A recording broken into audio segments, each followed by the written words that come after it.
Let me give a shout out Fresher. to this dude, Fresher. Wow, what a based, credible, logical dude. He says, it is my job as the man to hold the household down. We talked about yesterday. Sometimes in a relationship, the man is the gas and the woman is the brakes. Cool, right? Guy, hey, let's go, let's hook up. The girl's like, not so fast, baby, want to get to know you. I totally understand that. But we also talked about when it comes to income and expenses and spending of the money, sometimes it's the woman that is the gas and it is the dude that is the brakes. Here's a clear example of why a dude, when it comes to finance, needs to be the brakes. Because who's paying for the wedding? Oh, he is. How much does she want him to spend on the wedding? $250,000. Okay? Is she contributing to that at all? He just said she hasn't worked in years. So baby, I love you. You want to get married? We're going to do this thing. So you want me to take $250,000 that I could do anything else with, invest, save, buy a house, start a business, buy some commodities, get our life started. No, you have an ego situation and you want to spend it all on your wedding. Because one of the things I've realized, and weddings, marriages are a beautiful thing, but there's a difference between a wedding day and a marriage of lifetime. There's a big difference.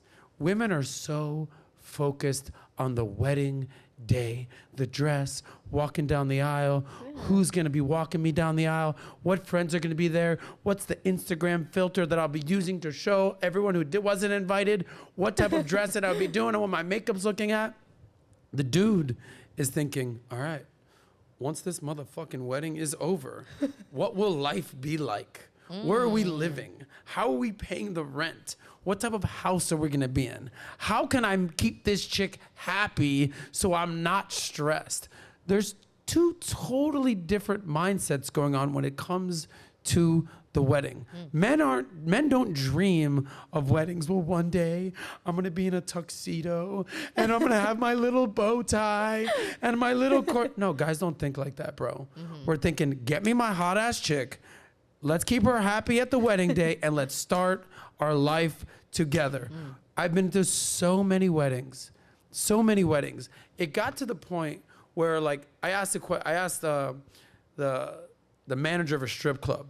I said, at any point, do you get a little desensitized to seeing all these hot naked chicks? He's like, yeah, it's a problem being around this many hot chicks. You just say, oh, there's some titties, there's some ass, all right. What else is new? Yeah. That's what happened to me when I went, this was probably 10 years ago, when literally every single weekend of my life, I was at a wedding. I was in an engagement party. I was at a bachelor party. It was non-stop every single weekend. And I realized I became a little desensitized and just a little disenfranchised to everything. It's like, all right, another bachelor party, another engagement party, another wedding gift.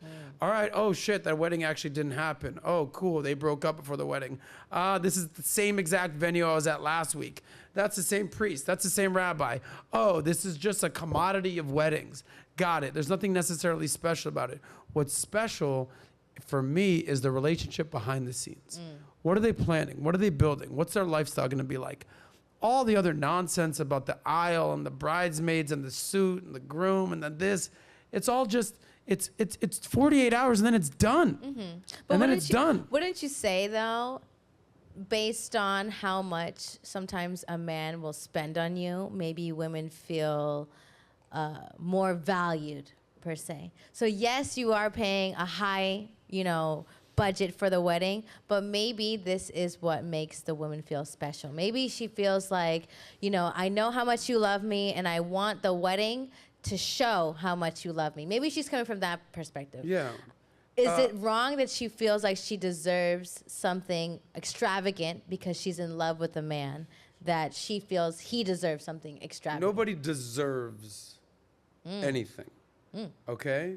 You earn something and you're rewarded for something. You don't deserve a $250,000 wedding because you think you deserve a quarter. I'm not a city hall type of bitch. I'm a $250,000 wedding. Cool, got it. Yeah. So, but I've also recognized, as we discussed yesterday, there are ways that you talk to your homies and to buddies and to men in your life as a man, and the way that you talk to women in your life. So if I'm that guy, by the way, totally agree with him. Yeah. The way his perspective, his mindset, his logic, totally agree. Fresher, Yeah. shout out to you. Tip of the cap to you. And that was attractive. It was attractive. A guy to like Right. check you, like be Check you. realistic. But as we've learned, you have to talk to women a little bit more gently, Yes. a little more gentler. And if I were him, and this is something that I'm working on, listen, this entire show is about male self-improvement, whether it's your money, whether it's relationships, whether it's your life. What I'm learning is that sometimes you have to talk to a woman the way you would talk to your grandma, or the way you would talk to your mom, or the way you talk to not your homie. Yes. And I would say something like, baby, I love you. I want to give you the wedding of your dreams. Just understand that a $250,000 wedding is way over the budget that I think we need to be. And I would say, well, tell me, and I would have the actual dialogue and say, I'm thinking our wedding is under $100,000. Okay, so we're $150,000 off. I love you. I'm not gonna let $150,000 be the difference of whether I love you or not, or whether we get married or not. So what I wanna figure out is, what can we cut out? What are your non-negotiables? All right, you want a white swan? That has to be there. You want some tulips? Okay, maybe we don't need to spend 20 grand on tulips. And I would say, what are your non-negotiables with this wedding? And what are you willing to do without? And now we can have a conversation. The most important thing is that you're there and I'm there at the wedding. The guests, that's great. The flowers, the swans, the balloons, the fireworks, these are all add-ons that we can live without. Now let's draw up a budget and you can see where this is going. So before you tell me, I'm a $250,000 wedding, bitch, let's actually see what that means. Because what I have learned in these types of situations, this is all emotions. As a man, stoicism, being logical. I hear you, baby. I know that you want to feel appreciated. I know you want to feel loved. But I don't know necessarily if $250,000 is the way that what you're really looking for, or you just want to feel special. And it's my job to make you feel special. And let's do that without breaking the bank. Can we do this? At the same time, I'm not taking you to Applebee's on our wedding, but I don't think we need to go spend Ritz-Carlton type of money to prove our love. And let's see if we can meet in the middle. Wow. Because I understand where that dude is coming from. He's saying, listen, because men think a couple steps further.